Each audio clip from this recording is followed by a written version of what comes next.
Hey y'all, it's Mandy. Before we talk about this week's episode, I want to say shout out to the patrons. Y'all are the reason I'm still doing this.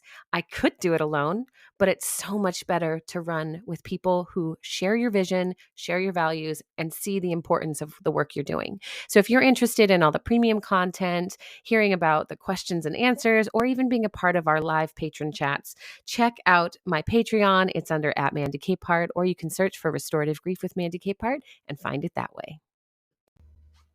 Welcome back to Restorative Grief with Mandy Capehart. You are listening to episode 65, titled Grief Head On with Mary Potter Kenyan.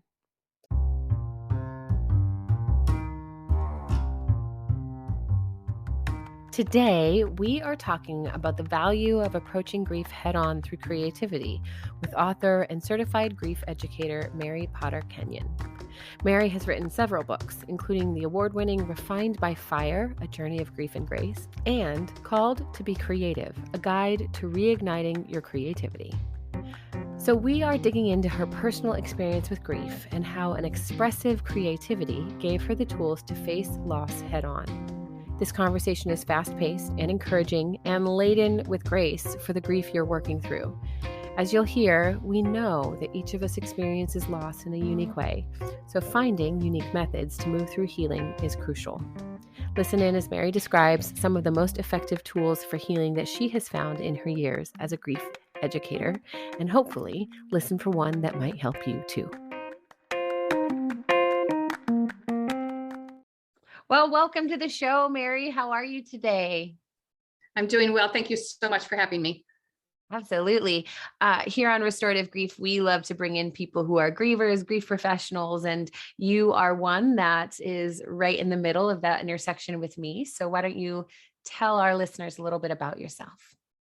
So my personal story of grief is losing a mother, a husband, and an 8-year-old grandson in the space of 3 years. And that was 2010, 2012, 2013.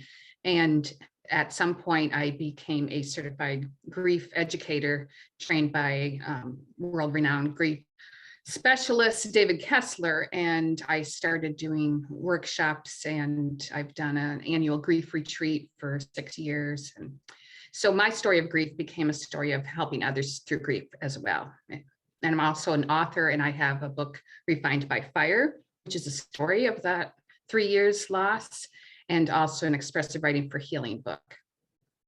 Refined by Fire is one of the most powerful visuals I can even think of when it comes to, speaking of books, the other one that you wrote. Tell me a little bit more about this project. So my newest book that was released during the mid-pandemic was Called to Be Creative, a guide to reigniting your creativity. And there's a little of grief in that too, because creativity helps us through grief. And so I do touch on grief in that book as well. But that's been a fun book because I can do grief. In my grief retreat, I incorporate creativity, and in some of my workshops, I incorporate creativity as a healing tool.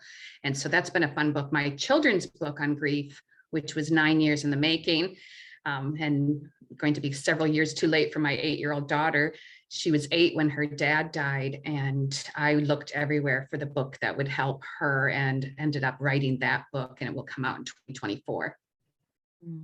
You are one of a multitude of people I know who have said pretty much the same thing when it comes to children's resources. I looked for the child's book and I couldn't find it, so I wrote it for myself. And that's part of why I wrote my own book too. And I think that there's something so beautifully powerful when we take our own experiences and in the most vulnerable way decide to present it for other people to take from it what they need, what they're looking for that might not be available to them already. Speak a little bit more about how you incorporate creativity and in the grief process, and how our listeners could maybe find a little bit of movement for themselves in places where they might feel trapped or stuck, even though I don't like the word stuck, but So for myself, I was already a writer when my husband passed away. And so I thought when I turned to journaling, which I'd never done journaling before 2012. I started journaling, I thought, because I was a writer. And 3 months out of a lot of journaling, a lot of working my way through things, I actually wondered how people did grieve without writing or without journaling. And so I started doing a little bit of research because I'm the kind of person who really likes to research everything. So I couldn't just grieve. I had to research grief. And delving into the science of grief and the science of bereavement, I came across repeated references to using writing as a healing tool. And you don't have to be a writer. The act of writing helps you through grief, but also other forms of creativity, painting rocks, painting, getting your hands dirty, making Christmas ornaments in honor of that person. So I looked at the science of bereavement and discovered expressive writing as a healing tool, but also other forms of creativity. And especially with men, it's hard for me to sell them on that, because they don't want to make a collage or paint rocks, or there's this balking, or a lot of people, not just men, but especially men, who think they're not creative. And so I have to get past that natural idea of, oh, I'm not creative, so I can't do this. Well, just the act of creating, just the act of writing, just the act, and you don't have to be good at it. It doesn't have to look beautiful. Just the act of getting your hands into something and actively working on your grief is one of those healing tools. I think what you're describing is that engagement with something impractical and for the purpose of non-arrival, right? So you're absolutely correct. Creativity is such a beautiful tool to move through our grief events, but convincing someone who just wants to say, I need this to end. What are the steps? Please give me a formula. I'd like to be done feeling like this. How do you encourage them to try something that is completely outside of their wheelhouse? Because I know that probably every single griever I've ever encountered, myself included, has said journaling isn't going to do anything because what do I write? I feel sad. I feel angry. I hate this. Where are they? Why? Right? What type of journaling are you talking about, and how are you drawing people into that? What you just said is exactly what I would tell them how to start. I hate this. I want it to stop. I don't know how to do this. Where's the handbook for widows, or where's the handbook for grieving and stuff? And what you're writing might not make any sense, or it might just feel like you're whining and venting, but that's okay. You can rip it up when you're done. You don't have to save it. You don't have to keep it in this beautiful leather-bound journal. Just the act of writing those thoughts helps get them out of your head and out of you. But at some point, you want to work your way through those thoughts. So is there any meaning in this person's death? When I lost my grandson, was there meaning in a child's death? Well, we found meaning, and I found meaning in his 8.5 years on this, or 8 years on this earth. He affected a lot of people with his struggle through cancer and his fight and his bravery and stuff. Adults who to this day are my friends on Facebook and say, your grandson, meeting him once changed my life. So there was meaning in that, but I worked my way through that by journaling and finding something to be grateful for each day. And that's really hard to tell a new griever, to find one thing, whether it's the soft hand touching your arm in the grocery store, somebody reaching out to you, or the smile from a stranger that day, or the fact that you saw a flower outside of your window or a bird outside of your window. Start to put that in your journaling, because then you get into the habit of looking for something good. Because when in early grief and in that darkness of grief, it's hard to find anything to be grateful for, but there is always something. And just your feet hitting the floor that morning is something to be grateful for. So pretty soon what happens is, when you are doing that, you are making it a habit to find something good in something bad or in something dark, finding the light in the darkness, finding something good. And now it's just natural for me, because I've been doing it for so many years.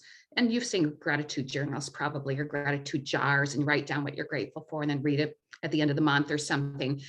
And that helps us too, because, and making yourself, trying to make the best of that person that you lost, trying to be more like that. And I would write that in my journal. I want to be more like my grandson was. I want to be kinder. I want to be giving like he was. And so there's all these different things you can do in your journaling. And if it's just, I hate this and I want this to end and I don't know how to do this, that might be your journal entries for 4 or 5 days in a row. But by the 5th day, I bet you, I always tell people, It doesn't hurt to try journaling because it's cheap. Piece of paper and pen, or if you want to use your computer, that's all it takes, and it doesn't hurt to try. And there's science behind it. They use journaling for cancer patients, for veterans who have PTSD. They use it in hospitals and grief support groups. And there's a science behind it that for some reason this helps. And we don't have to necessarily know why, but just the fact, try it. It's cheap to try. And I've had men and women who like that say, I don't think that would help me. And I don't know if I want to try. And I say, what's it going to hurt? 3-4 days, give it 4 days. And then come back to me later and they say, oh, that did help me. And I did rip it up. I didn't keep it. I don't want anybody to read those thoughts, but something about it did help me. I definitely think there is a matter of becoming honest with ourselves where we're at in the middle of our grief, and often things we can't speak aloud that makes it, it makes it too real to speak it aloud or even to write it. Those are the moments that we have to find a way to reckon with, because that's without doing so, we remain in, beholden to those emotions and to those experiences and those belief systems that may not serve us in healing in the direction that we want to go. So yeah, I think that's a really powerful thing. I want to go back to something you said about how you were able to find meaning in your loss of your grandson, because I was just talking the other day with someone about silver linings and how they're not an inherently bad thing. But if I were to offer someone else a silver lining in their grief, I am definitely in the wrong. That is not my role. And yet we see grief professionals all the time saying, let me teach you how to find meaning in your loss. And I think that what you said was so powerful, because finding it for yourself is what makes it meaningful. And I think that we instinctively, each of us, know what will help us. I mean, we feel we're lost, but there's things that we're drawn to. And those are the things that we need to pay attention to. So whether it's creativity, whether it's writing, whether it's baking, whether it's cooking, whether it's going out and helping other people, or whether it's just, whether you need the group thing where you're in a group crying and telling people, or whether you need something one-on-one counseling. I think if we know ourselves, we are instinctively drawn to something that might help us. And that's what we need to follow. And I kind of talk about that in my creativity book, about our creativity too. As children, nobody told us to play in the dirt. We might play for hours in the dirt. Or as children, we might love coloring or doodling or whatever it was, until somebody told us that's not going to make you any money, or this is worthless. We knew what we wanted. We knew what we loved, and we were instinctively drawn to that. Well, that's the same for people who are grieving. Some people know that painting rocks isn't going to help them, or making a collage isn't going to help them, or they might be drawn to the idea of a Christmas ornament because that might be something they can see every day, and or in honor of the person. And people who start scholarship funds, or start some kind of fund, or go out speaking to classrooms if their loss was one that they think they can help other people with. I think we all have it in us to know what those tools are. And there are tools out there that will help us. It could be the grief support group. It could be the grief retreat. It could be the one-on-one. It could be delving into our own artistic interests, or, like I said, helping other people. But whatever it is, there are tools available, and it's kind of up to us to find it. And you're right. Nobody can tell us what that tool is.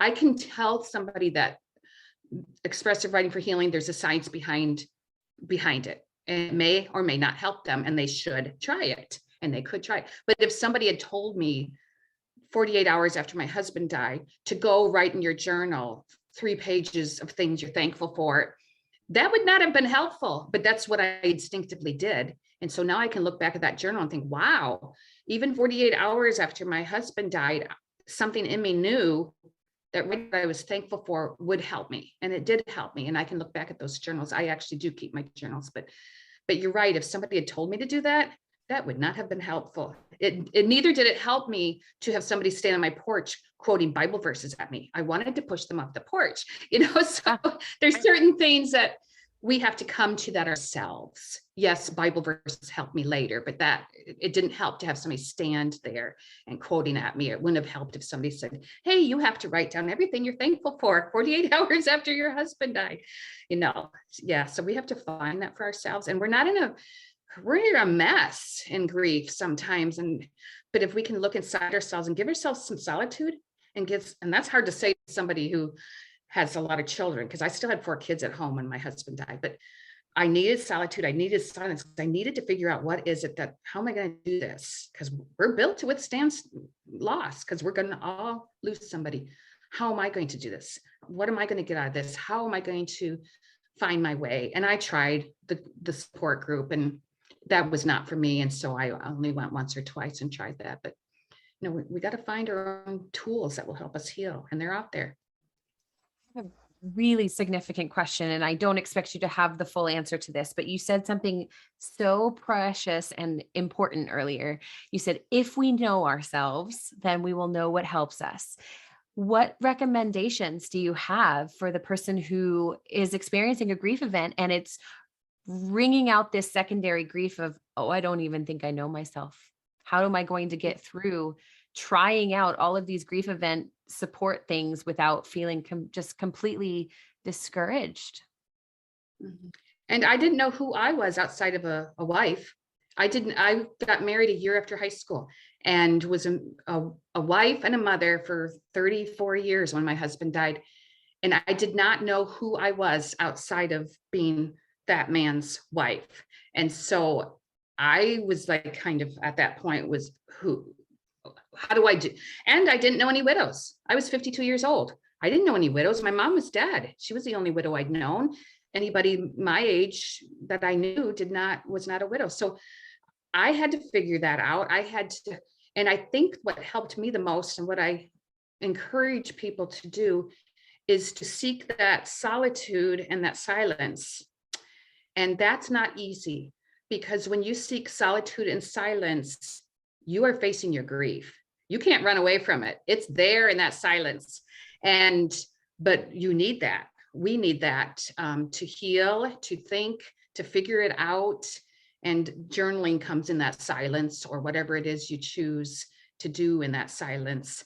And I didn't like that. I didn't like silence because then the pain would hit. But what happens is you face the pain, you lean into it, and then it comes and it goes and it rises and goes. I know a lot of people, and I have met a lot of people in my work as a grief educator who run away from grief. And I kind of wanted to do that too. I actually knew a widow who got in an RV with her 2 young children and drove for a year around the country. Wow. She homeschooled her kids. She drove for a year, but then guess what happened when she parked back in her driveway a year later? It hit the grief, the loss. She couldn't run away from it. She did for a year, not necessarily successfully, because it hit really hard then when she came back home. So we can't run away from it. If we can find that solitude and silence that our heart and our soul needs, it will be painful. But in that solitude and in that silence, that's where we're going to find the answers. That's where we're going to find what we instinctively need and figure out who we are. And I had 9.5 years figuring out who I was without the person that I was married to.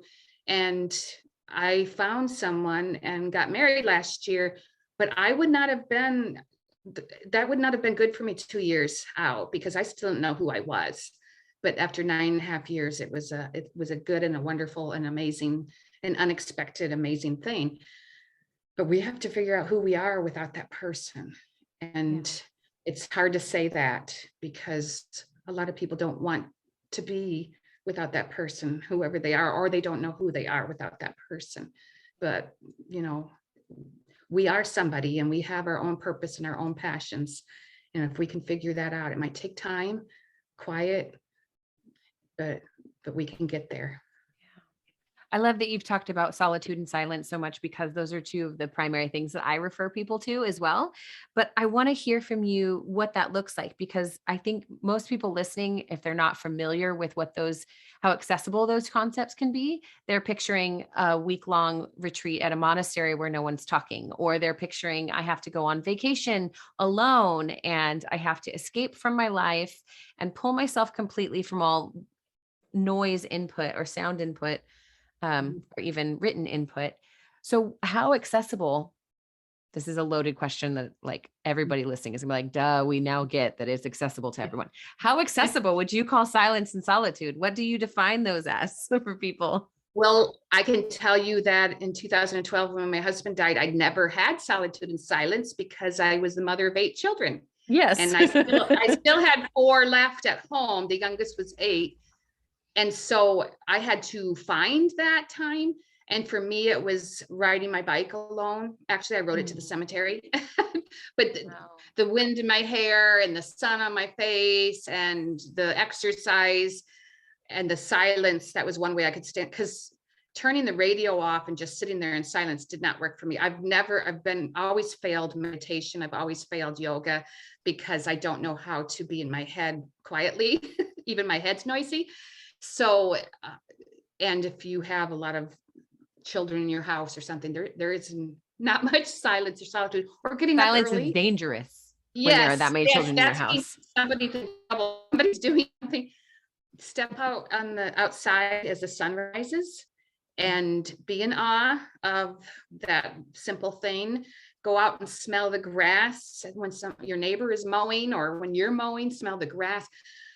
When we are grieving, we are so close to little things like that. I mean, we can appreciate those little things because we lost somebody and we get the sense of the fragility of life.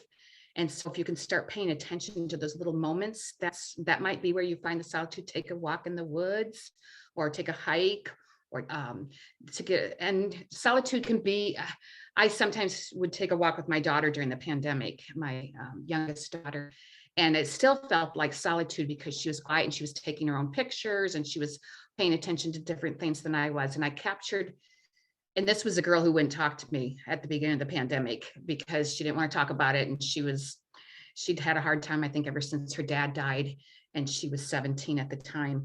And during one of our hikes, I was taking pictures of broken trees. I'm always drawn to broken people and broken trees. And she was taking pictures of flowers and stuff. But during one of the pictures I was taking, I noticed later that she was there in the picture, way in the background, looking up at the sky as if seeing something beautiful. And that picture was a picture to me of a broken tree and a broken girl. And by the end of the end of 2020, in our hiking, she was talking to me out in that quiet, out in that solitude. And then we started making each other tea when we come home from work. And just if we can find that brokenness in other people, brokenness in ourselves, and kind of repair that. And now she and I are really close and stuff, but that's where we have to find it. Maybe in nature, maybe walking out on the deck in the morning so we can watch the sunrise or something, or give yourself 15 minutes in the morning. Just, you're going to sit there, you're going to think, maybe you'll journal, that free expressive journaling, or whatever it is, if you want to read from a book or something, but just give yourself that quiet, because that's where the answers come.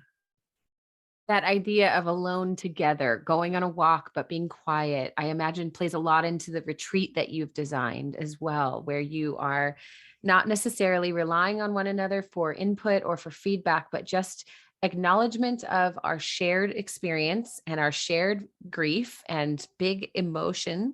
And we're here in this place, allowing vulnerability to be that common thread. How many people have come out of your grief retreat saying, this was the worst thing I've ever done, and I feel no different. And all of everything you've said was meaningless because I had to be emotional and none of it helped. Right. And how wonderful that we can allow ourselves to cry in a room full of people, because that's what happens when I do grief retreats or an expressive writing for healing workshop or whatever. I give everybody permission to cry. I used to think you had to stem the tears. Oh no, they're crying. Give them a Kleenex, stop the crying. but there's so many healing properties in those tears. And so now I don't like encourage it. Cry, go cry. But I have Kleenex out around the room and whenever I do anything grief related. And at the beginning, I usually say, everybody in this room gets it. Don't feel bad if you start crying, or if you have to get up and walk away for a little while or whatever, because there's something to be said about being in a room full of people who understand or who get it, everybody has experienced a loss. The loss might not be the same, but has experienced a loss. And that alone gives you permission to be messy, cry, whatever it is. You just nailed the complete premise of this show by, I think, even the first or second episode. I can't quite remember, but even the imagery of it, it's a face feeling the rain and recognizing the science behind tears and why our body releases them and how necessary they are. And I can't tell you how many people have said, the second I started crying, I felt a release. It wasn't better, things didn't improve, but I felt a release. And I think that the opposite is true when we can't cry, because there are people that cannot cry or who haven't in a long time. It begs the question of, where do you experience relief from your pain and from your trauma? Or are you just internalizing it and integrating it into personality quirks or into, characteristics that you use to move through other parts of your life, when really you have access to, like you said, internally knowing who you are and what you need to move forward through your loss. Mm-hmm. One of the hardest or most heartbreaking moments for me was after one of my presentations, and a woman, she had to be in her late 80s, came up and said, I've never cried. I've never been able to cry about a child she'd lost 60 years before, because at the time you didn't talk about it. You weren't supposed to talk about it. I don't know how you were supposed to shut it off, but she said, I've never cried. And and it was just from my heart. And I said, oh, you need to. And I hugged her and her shoulders started shaking and she was just sobbing as if she had just lost that child right then. And here she was in her 80s and had been 60 some years and stuff. And that was heartbreaking to me. But I also felt like, oh, good, you're crying. Good. I think this will help in some way, because if we don't let those emotions out, our body still remembers. Our body has actual cells, memory cells that hold those memories. This boggles my mind. So the person with the headaches, the person with the stomach aches, the person who, like me, would end up in the emergency room around March every year, I thought I was doing fine. Those people think they're doing fine, but if they're not talking about it and if they're not allowing themselves to feel, but their body remembers it. And so they might be having the headaches, they might be having the stomach aches, they might be ending up in the emergency room because their body's holding those memories. I have a lot of people in my practice that I work with that we look for realignment, mind, body, heart, and spirit. And so when it comes to grief trapped in the body, there's such a mental and emotional block to wanting to engage that. I'm sure you've experienced it too, because it's such it's literally, quite literally, a visceral experience, but it is such a complicated box to unpack. Because those traumas are layered. There's so much anxiety and fear that goes along with grief in our body because we're not sure if it's connected to some other health concern. So how do you address that in your work with people when it comes to a manifestation physically? Because we're not doctors. We don't diagnose illness or prescribe medication or anything like that. But how do you help draw attention to those areas and say, ask some patient and kind questions of yourself about what could be connecting those pieces? So when I do the expressive writing for healing workshops, I talk about that a lot, about the body memories and the cellular memory. And it's news to most people when I talk about it. And I actually share with them a picture of me, a horrible, horrible picture of me in the emergency room. I mean, my daughter, when she saw me share it, she said, why would you share that picture? You look awful. And I said, because I was alone, because this was the 4th year in a row that I ended up in the emergency room alone in around March, which is when we found out my grandson's cancer returned. My husband died. And until I figured out, I mean, I'm not going to ignore the signs of a heart attack because that's what I was having. And I always promise my kids, because their dad died of a heart attack, I promise I'll go to the hospital. But to realize that I was having that physical manifestations because my body was remembering what happened in March, it's a huge relief to realize, okay, maybe this is going to happen around March, and it didn't this year, and it hasn't for a couple of years. At least that explains it for me. And so when I tell people, please do not ignore your headaches, do not ignore your stomach aches, but pay attention to when it's happening. Are you getting these migraines every April? Are you getting the stomach upsets every May, which is what my dad used to do? His dad died and he would have horrible stomach aches and stuff in May.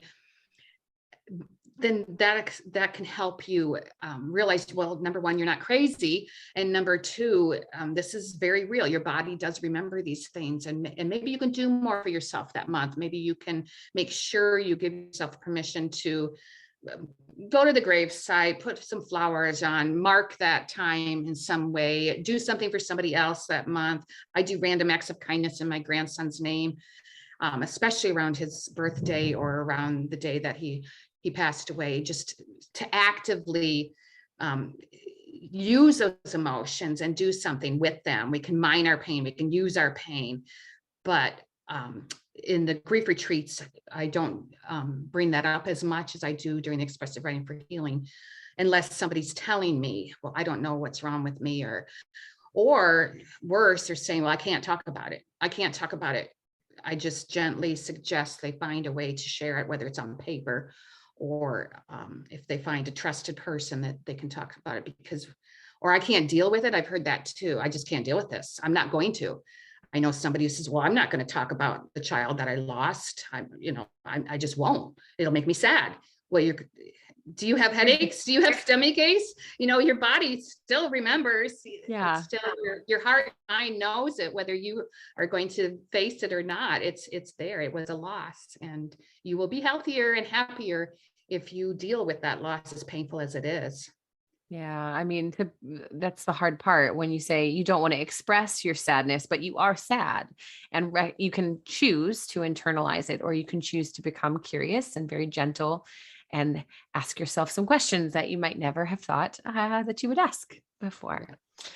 Speaking of the body, I want to wrap this back up around to journaling, because you had mentioned, try journaling on your computer. And I have always been very like, yes, that's great, but your body is going to respond differently if you hold a pen or a paper or a pen or a pencil in your hand and put it on paper physically, because that is also agreeing with what you're saying. Your body is saying, okay, I can express this. I can be honest about what's in my way right now.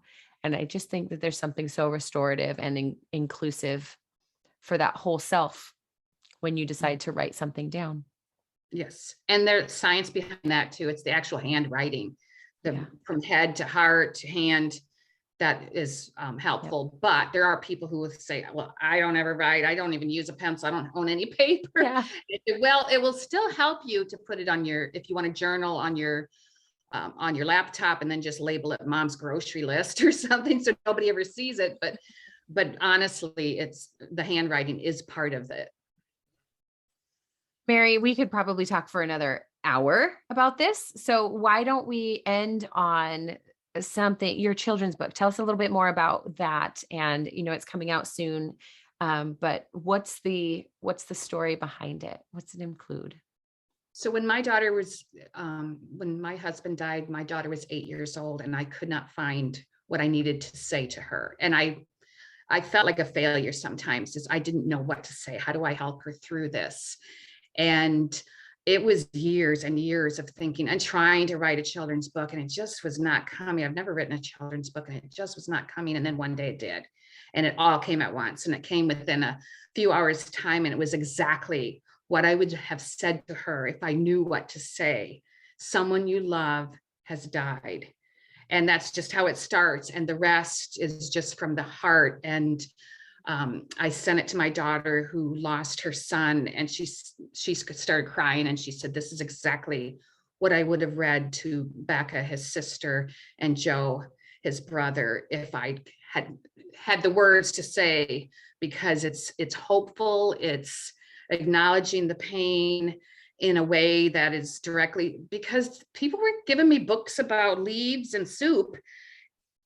Somehow that was supposed to be about losing a person, and I get it, and maybe that works for some kids, but my daughter would just shove those books away. She needed to know it was a dad who had died, and this book would be for any child who has lost anybody, and that will come out in 2024. And I don't know what the title is going to be, but basically that love doesn't die. Our relationship with that person doesn't, and is still there. Yeah, there's a time when metaphor serves really well. There's this great book I have called When Dinosaurs Die, or I think that's the title of it, that I use frequently.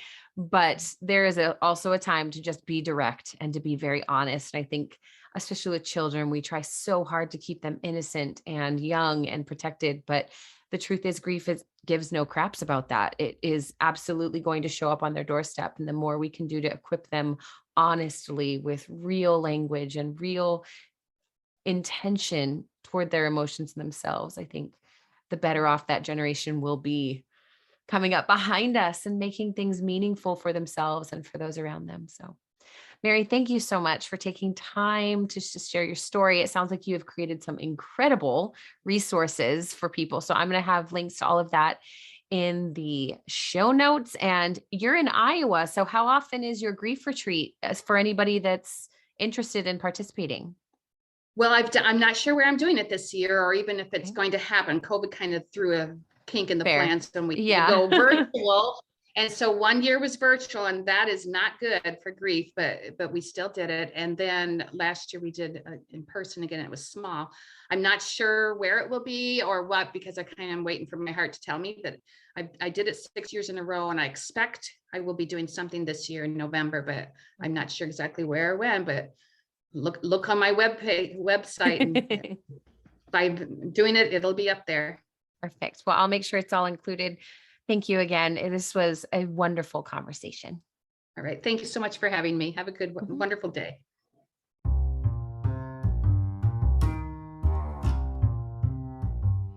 Thank you for listening to episode 65 of Restorative Grief. I think the enthusiasm and energy that Mary brings to this work is so valuable. Often we can feel like our time spent grieving or pursuing silence and solitude must be mild-mannered and quiet and reflective. But who we are as individuals, knowing ourselves, as we discussed, is exactly how we can choose to show up for ourselves as we practice new techniques for healing. If we're normally quite loud, then we can be loud as we grieve, but we can also be quieter. Finding what works for ourselves and leaving the rest behind is exactly what we're chasing after here on Restorative Grief.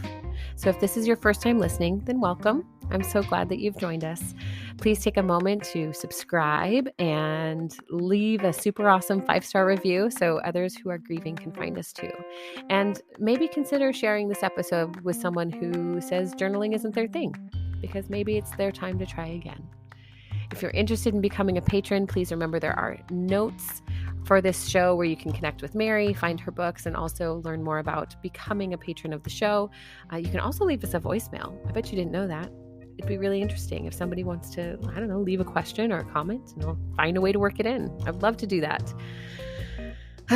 And one last thing, please remember, the only solution for grief is to do the work of grieving. Thanks for listening. I'll see you next week.